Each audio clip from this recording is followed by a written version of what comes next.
స్వార్థపరులు గొప్పవాళ్ళని తక్కువ వాళ్ళని భేదాలేవి ఉండవు.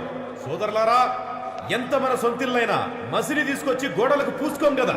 స్థానిక ఎన్నికల కోసం ఈ మీటింగ్ పెట్టాడు, ఏదో మెహర్బానీ కోసం.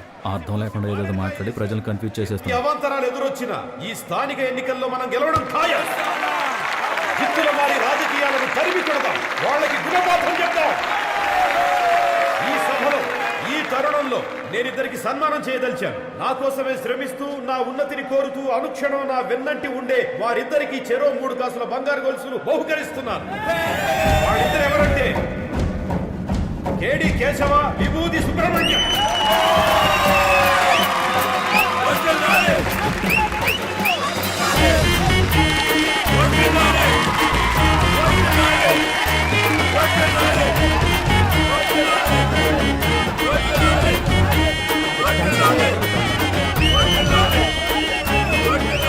తమ గురించి మాత్రమే ఆలోచించుకునే స్వార్థపూరిత రాజకీయ నాయకులున్న ఈ కాలంలో మన గురించి, మన నేల తల్లి గురించి ఆలోచించే మా నాయకుడికి మేము జీవితాంతం కాలి కింద చెప్పులా, ఒంటి మీద బట్టలా అంటి పెట్టుకుని ఉంటామని మీకు తెలియజేస్తున్నాం. ఇటువంటి మన నాయకుడు SSLC పరీక్షల్లో ఎలా ఫెయిల్ అయ్యాడనేదే ఒక ఆశ్చర్యకరమైన విషయం. ఈ 6 కాసులు బంగారు గొలుసు. ఫస్ట్ ఛాన్స్ నన్ను మాట్లాడినవరా? ఇప్పుడు నా మిత్రుడు విభూతి సుబ్రహ్మణ్యం మాట్లాడు. మా వద్ద ఉన్న ఈ 6 కాసుల బంగారు గొలుసుల్ని తన మనవరాలకి ఎలా పెళ్లి చేయాలో తెలియక దిక్కుతోచని స్థితిలో ఉన్న ఓ పేద బామ్మకి ఇవ్వదలుచుకున్నామని మీ అందరికీ ఇప్పుడు తెలియజేస్తున్నాం. ఆ బామ్మ పైకి రా, తొందరగా వచ్చి.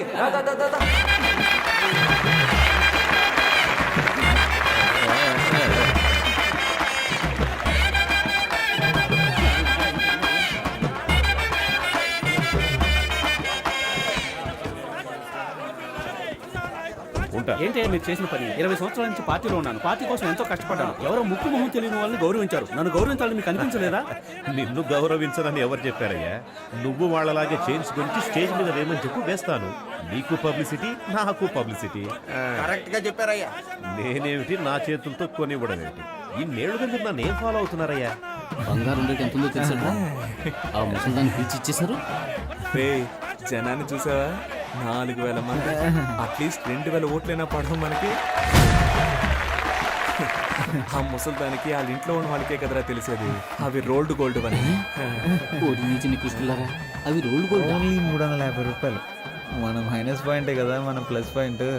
సార్, వాళ్ళు దురుద్దేశంతోనే మిమ్మల్ని జైలు వేయమని చెప్పారు. రేపు మళ్ళీ వచ్చి వాళ్ళకి సీట్ కావాలంటారు. పీకేర్లే, ఇన్నాళ్ళు నేను ఒట్టి పిసినారనని వాళ్ళు ప్రచారం చేశారుగా, ఇక మీదట నోరెత్తుతారేమో చూడండి. దీన్నే రాజతంత్రం అంటారు. చెప్పు పాప. సార్ ఇప్పుడు చాలా బిజీ అనుకుంటాను. ఫ్యాన్ లేకపోయినా, ఫోన్ లేకపోయినా, మూడ్ లేకపోయినా, ఏది లేకపోయినా బతకగలను. అస్సలు బతకలేదు తెలుసా? నువ్వు వేసిన వల్ల నేను ఫుల్గా చిక్కుకుపోయాను. ఇంటికి నువ్వు ఎక్కడున్నావు? మీ బావగారి ఇంట్లో.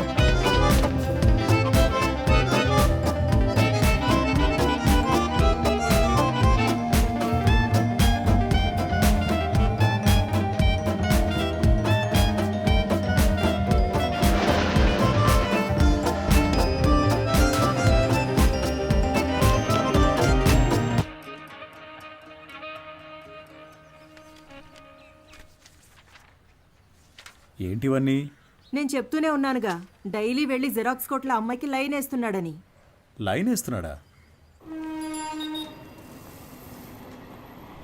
అమ్మా, ఇవి ఒక 100 కాపీలు జిరాక్స్ తీయమ్మా.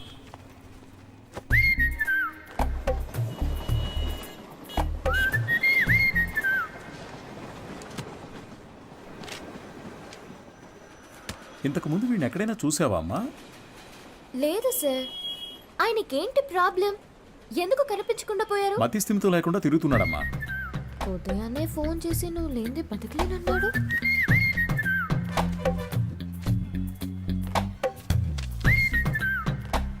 ఏం తల్లి, దీన్ని అందరూ చూసేటట్టుగా నీ కొట్లో ఒకటి పెట్టమంటావా?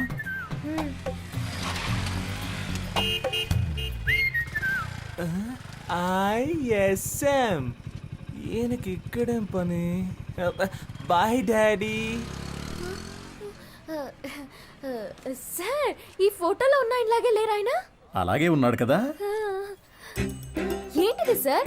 తెలియజేయాల్సిన నంబర్ అని నా నంబర్ రాశారు. నీ వల్లే కదా వాడికి మతి స్థిమితం పోయింది. హ?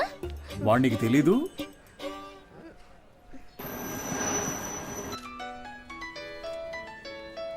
సారే చేస్తున్నట్టున్నారు.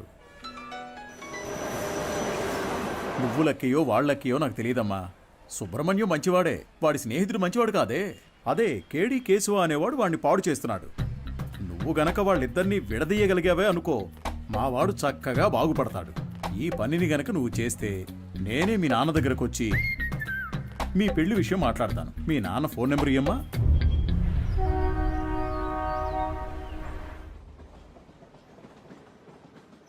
పనేమీ లేదని నవ్వుతూ చెప్తున్నావే, నిన్ను నమ్మి మా అమ్మాయిని ఎలా ఇస్తాను? సార్, నా మీద మీకు నమ్మకం లేకపోవచ్చు సార్, కానీ మీ అమ్మాయి మీద నాకు ఎంతో నమ్మకం ఉంది. నన్ను ఎలాగైనా కాపాడగలదు అని. నువ్వేమంటావు బంగారం? నీకు అసలు సిగ్గుందా? నువ్వు రాజకీయ నాయకుడు అవుతావని మా పాప చెప్పింది. చెప్పేశావా? అవును సార్, రాజకీయాలకు దిగబోతున్నాను. ఆ తర్వాత చూడండి, మీ అమ్మాయిని మహారాణిలా చూసుకుంటాను. నాకు ఈ కాలు ఎందువల్ల పోయిందో తెలుసా? చెప్పండి మామయ్య, తెలుసుకుంటాను. రాజకీయంలో అపోజిషన్ వాళ్ళు నరికేశారు. నువ్వు ఎవడి చుట్టూ అయితే చప్పట్లు కొడుతూ తిరుగుతున్నావో వాడే నరికేశాడు. వాడి దగ్గరకు చేరొద్దు, రాజకీయాల్లో తిరగొద్దు అని నేను నిన్నేం శాసించను. వచ్చే ఎలక్షన్స్లో నువ్వు గెలిచి వస్తేనే మా అమ్మాయిని ఇచ్చి పెళ్లి చేస్తాను. వాడు నీ కాళ్ళు కూడా నరికేయచ్చు. దాని గురించి నేనేం భయపడను. దీని పేరు మాత్రమే పాప కాదు, ఇది ఎప్పటికీ నాకు పాపే. అదిగో అది చిన్నప్పుడు రాసిన గీతల్ని కూడా అలాగే ఉంచానంటే అర్థం చేసుకో. పెయింటించడానికి డబ్బులు లేక ఎలా చెప్తున్నాడో. మంచి సెంటిమెంట్ సార్. ఒక విషయం గుర్తుపెట్టుకో, నువ్వు ఎలక్షన్స్ లో గెలిచి వస్తేనే ఇంట్లో అడుగు పెట్టగలవు. బాగుంది సార్. విభూతి సుబ్రహ్మణ్యం ఈ ఇంట్లో కాలు పెడతాడా లేక రాజకీయాల్లో కాళ్ళు విరగొట్టుకుంటాడా? వేచి చూద్దాం సార్. అక్క, మన ఎమ్మెల్యేని కలిసి వచ్చి నీకు ఫోన్ చేస్తున్నాను. నీ పేరు చెప్పగానే తప్పకుండా సీట్ ఇస్తానన్నారు. నీకు 23వ వార్డు, నీకు 24 వార్డు కావాలా? మోహాలు చూడండి. ఒక ఫుల్ బాటిల్ ఒకేసారి లాగించి స్టడీగా ఉంటే రాజకీయాలకు రావచ్చు అనుకుంటున్నారా? చప్పట్లు కొట్టే మీకు చప్పట్లు కొట్టించుకోవాలని ఆశ?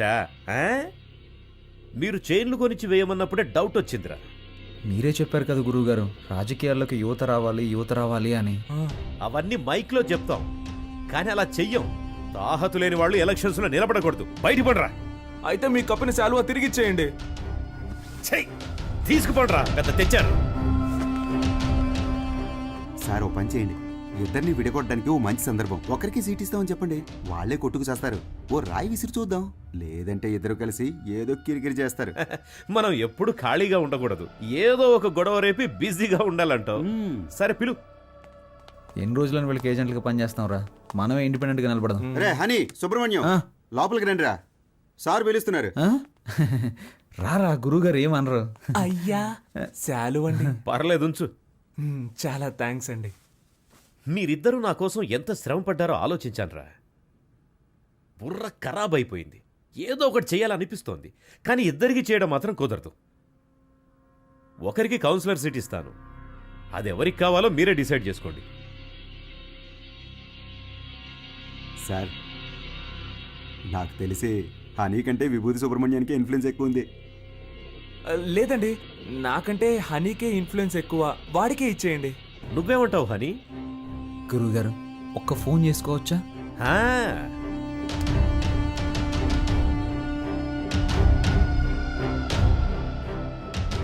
అయ్యప్ప, రేపు ఏ టైం బాగుందో కొంచెం చూసి చెప్తావా? ఎలక్షన్స్కి నామినేషన్స్ వేయాలి. అవునవును, సుబ్రహ్మణ్యం నిలబడుతున్నాడు, వాడితో పాటు నేను కూడా నిలబడుతున్నాను. మాకొకటి సీట్లు ఇచ్చేదేంటి, మేమే ఇండిపెండెంట్గా నిలబడుతున్నాం. 10:30 మంచి సమయం అంట. రేయ్, నువ్వు ఒక్కడిగా నిలబడరా. రేయ్ సుబ్రహ్మణ్యం, వీళ్ళు మనల్ని విడదీయడానికి ప్రయత్నం చేస్తున్నారు. సీటు కోసమో నోటు కోసమో మా స్నేహం అమ్ముడు పోదు. స్వతంత్ర అభ్యర్థులుగా నెగ్గి చూపిస్తాం. రేయ్ రారా పోదాం. రే, నేను ఒక పంచ్ డైలాగ్ కొడతాను రా. కొట్టు. నాన్న, నువ్వు మా పార్టీకి అపోజిషన్ వాడివి, ఇకపై మేమే నీకు అపోజిషన్ పార్టీ. ఇది ఓన్లీ ట్రైలరే, మా మెయిన్ పిక్చర్ ఇంకా చూడలేదుగా, చూద్దు గాని వస్తా. పోండిరా పోండి. రే, వాళ్ళేదో మామూలుగా శాలువా తీసుకొని పోతుంటే వాళ్ళని తిరిగి రమ్మని చెప్పావు. టమాటోలతోనో కోడిగుడ్లతోనో మొహాన కొట్టుంటే సహించుండేవాడిని. నన్ను ఒక పెద్ద జీరోను చేసి గోడ మీద పిడకలు కొట్టినట్టు మాటలతో మొహాన టపాటపా కొట్టెళ్ళారు కదరా. నాకు ఇవన్నీ అవసరమారా? సార్ మీరేం కంగారు పడకండి, వాళ్ళు ఎలక్షన్లో నిలబడడం కుదరదు. మనల్ని లెక్క చేయకుండా వెళ్ళారుగా, వాళ్ళే లెక్కల్లో ఉండరు. అవును, తమరో పెద్ద మేధావి.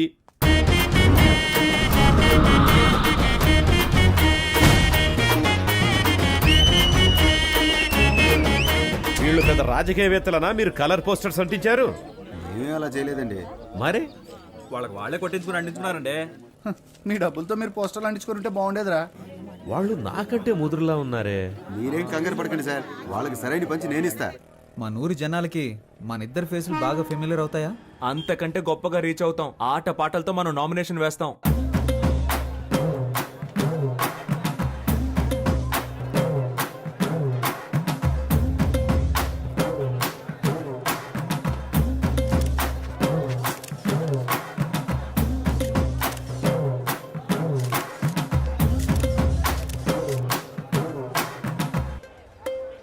పక్కూరు నుంచి జనాల్ని పిలిపించారండి. డబ్బులు సెటిల్ చేయలేక చెప్పు దెబ్బలు తిన్నారు. రేయ్, నేనే మీకు ఓటే దలుచుకోలేదు. బయట వాడు ఎవడరా మీకు ఓటేస్తాడు? పెద్ద ఊపుకుంటూ వెళ్ళి నామినేషన్ వేసి వచ్చాడు. ఇటు చూడు, నేను చెప్పినట్టు వినలేదో ఆ వర్షిని నీకు ఇచ్చి చేయదని చెప్తా. వెళ్ళి వాపస్ తీసుకో పో. ఎలక్షన్ లో నిలబడద్దు అని చెప్పినా నిలబడ్డలో అర్థం ఏంటి చెప్పు? నేను ఎవరికి బానిసను కాదని అర్థం. నువ్వు ఎలక్షన్ లో నిలబడ్డానికి మా నాన్న ఒప్పుకోవడం లేదు. విత్డ్రా అయిపో. అవన్నీ కుదరవు.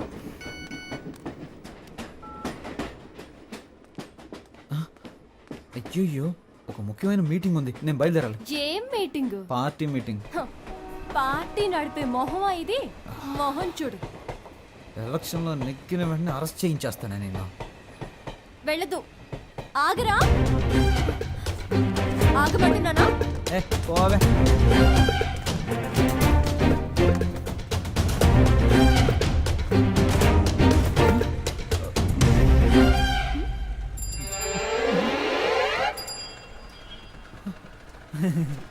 జంపింగా? యా. సూపర్. ఆగరా అంటే ఆకుండా వెళ్ళిపోతావా? హ? ఓ, చెప్తే మాట విన్నంటావా? హ? ఫోన్లో ఆడదు కదా అని ఊరుకుంటుంటే ఓ రెచ్చిపోతున్నావేంటి? ఏంటి కొట్టానంటే అంతే. మేమంతా నికార్సైన రౌడీలం తెలుసు కదా. కర్ర కింద పడేవే కింద. నన్నే కొడతావా హనీ? నేనేదో తమాషా చేశాను. నీతో కాక ఇంకెవరితో చేస్తాను? నిజంగా సీరియస్ అయ్యావా? I'm sorry honey. అందుకని పబ్లిక్ లో ఎలా ప్రవర్తిస్తావా? ఎవరైనా సరే కాస్త మర్యాద అనేది ముఖ్యం. ఐమ్ సారీ రా. సారీ. పర్లేదు. ఏదో నా కాళ్ళ మీద పడి క్షమాపణ అడుగుతున్నాను, వదిలేస్తాను. సారీ. ఏంట్రా? ఏంటి? Hands up. గుడ్. నీ కాళ్ళ మీద పడాలా? ఏమన్నావు? నీకు నేను మర్యాద ఇవ్వాలంటావా? ఇంతకు మించి నేను ఓపిక పట్టలేనే. మేమంతా ఎంత రెగ్యులర్ రౌడీనో చూపిస్తా నీకు. సార్, నేను కాదు ఈ అమ్మాయి. అనుకున్నారు తను తింటామని, కానీ ఆ ఛాన్స్ ఇప్పుడు వచ్చింది. తనిచ్చుకో.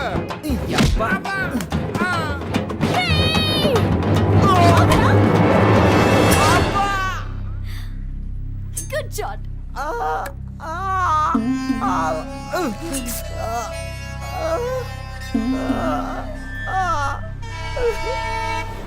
మనిషి పోయినా పర్వాలేదు కానీ పరువు పోకూడదురా. వాడి టైం. రోడ్డు మీద పోయే ఆడదాన్ని ప్రేమించి నెత్తికెక్కించుకుని కొట్టింది కుమ్మింది అని ఏడిస్తే ఇప్పుడేంటి లాభం? ఎక్కడ్రా వర్షిని నాన్న ఆదినారాయణ? మామయ్య, అత్తయ్య ఎలాంటిది? అత్తయ్య ఎలాంటిదా? ఒక భార్యగా.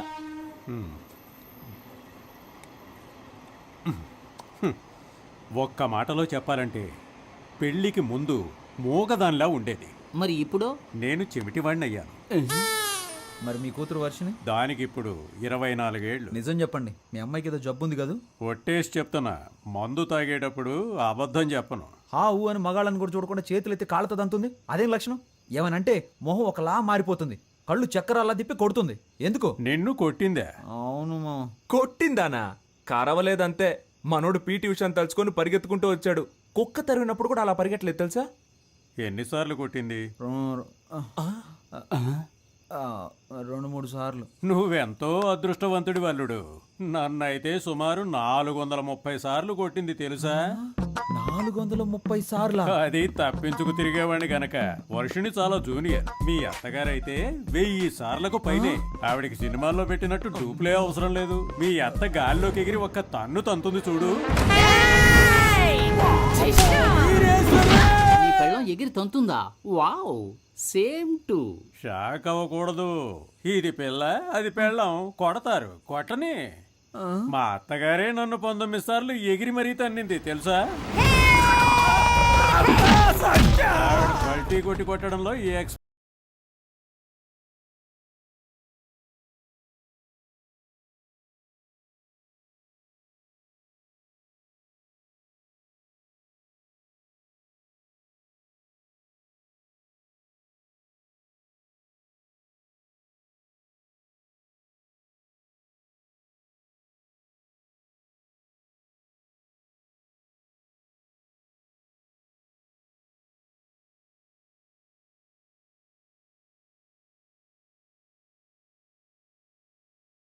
వర్గంలో నిర్ణయించబడుతుంది. కనిపెట్టాడా? మనమేం చేయగలం?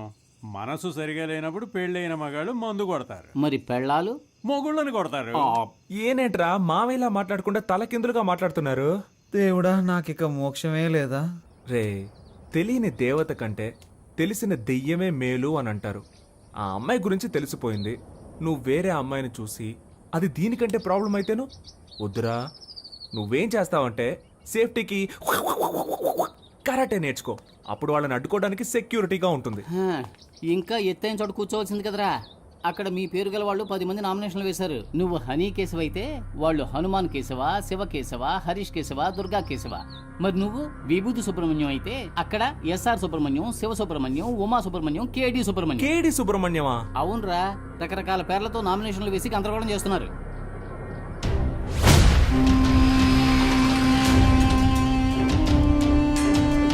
ఎక్కడ్రా ఈ రోజు నువ్వు? చూడరా, చాలా మంది సుబ్రహ్మణ్యాలు ఉన్నారు. నీ పేరు ఇక్కడ ఉందిరా. 24 ఎక్కడ? హనుమాన్ కేశవ, శివ కేశవ, హరీష్ కేశవ. ఏంట్రా ఇందులో హనీ కేశవ పేరే లేదేంటి?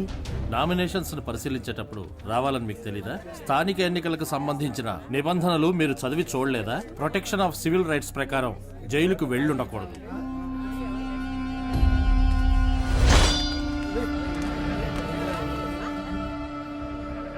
సో ఎలక్షన్స్ లో 6 సంవత్సరాల వరకు నిలబడకూడని పరిస్థితిలో మీరున్నారు. ఇది మాత్రమే కాకుండా వార్డు ప్రకారం సర్వే చేసిన లిస్టులో మీ పేరు గానీ మీ అడ్రస్ గానీ ఎందులోనూ లేవు. సో ఈ కారణంగా మీరు వేసిన ఆ నామినేషన్ ని రిజెక్ట్ చేశారు. వీళ్ళేరా అన్నిటికీ కారణం. రే హనీ, నేను ఎలక్షన్లో నుంచోనరా. ఈసారి కొద్దులేరా.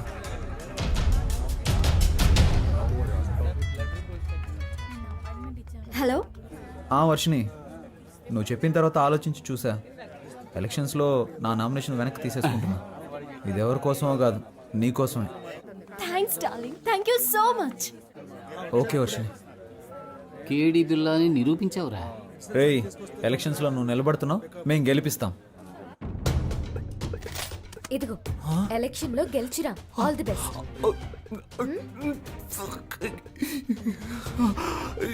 ఓవర్ యాక్టింగ్ నీ ఫేస్ కి సూట్ అవ్వలేదురా.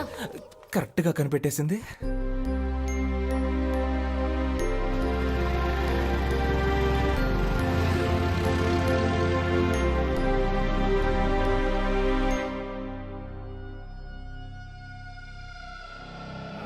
అలాగా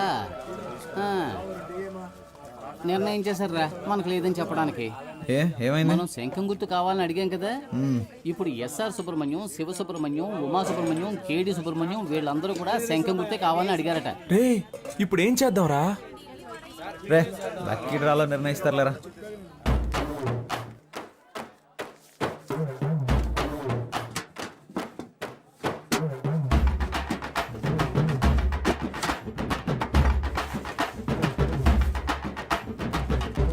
విభూతి సుబ్రహ్మణ్యానికే శంఖం గుర్తు. కొత్తగా వచ్చారా? అవును సార్. బయటికి వెళ్ళండి అయ్యా.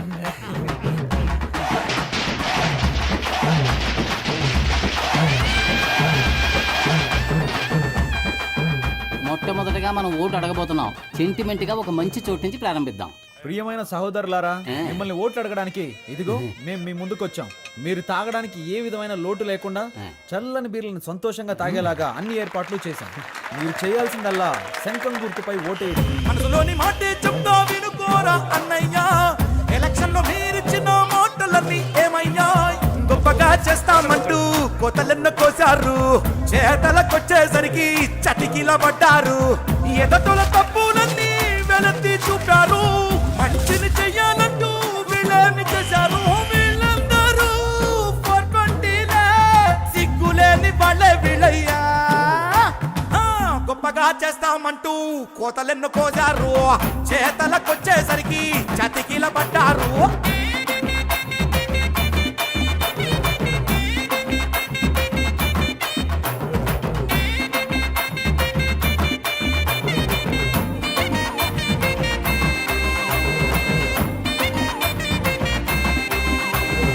వాళ్ళు నెలకి సరిపడా కిరాణా సామాన్లు ఇస్తున్నారంట. వాళ్ళు 6 నెలల కిరాణా సామాన్లు కొనిచ్చిన గెలుపు మన సుబ్రహ్మణ్యం ధర. సూపర్ రా. నువ్వు అదంతా, ఇది నా కాలు. ఓ ఓకే. జయించాక ఈ కాలు తీసుకొచ్చి నెత్తి మీద పడతాడు. ఏయ్, ఈ ఇంట్లో మొత్తం 25 ఓట్లు ఉన్నాయి. నువ్వు ఇంకేం ఆలోచించుకున్నా తప్పని వెళ్ళి కాళ్ళ మీద పడుకో. అయ్యా అచ్చు మీరు మా తాతయ్యలాగే ఉన్నారయ్యా. మాకే ఓటేయండి అయ్యా. సపరేట్ చెప్పాను, వెళ్ళి కాళ్ళ మీద పడు. శంఖం గుర్తుకే ఓటేయాలి, గుర్తుంచుకోండి. నేనెందుకురా? శంఖం గుర్తుకే మీ ఓటు. రే బాబు, అందరినీ ఓట్లేయమనరా. మీరు కాళ్ళ మీద పడ్డారు. మీరు మంచివారా చెడ్డవారా?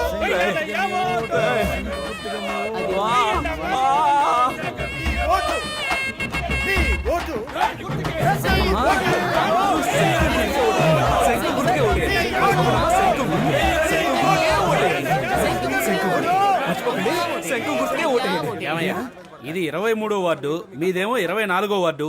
ఇక్కడికి వచ్చి ఓట్లు అడుగుతారేంటి మీరు? ఇది మీ వార్డు కాదు కదయ్యా. ఏంటి మా వార్డు కాదా?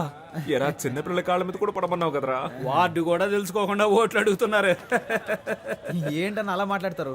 మీ వార్డుకి వచ్చి మేము సపోర్ట్ చేస్తున్నట్టే మీరు మా వార్డుకి వచ్చి సపోర్ట్ చేయరా ఏంటి? రాజకీయాల్లో ఇవన్నీ సర్వసాధారణం. అన్నా, శంకు గుర్తుకే మరి ఓటు.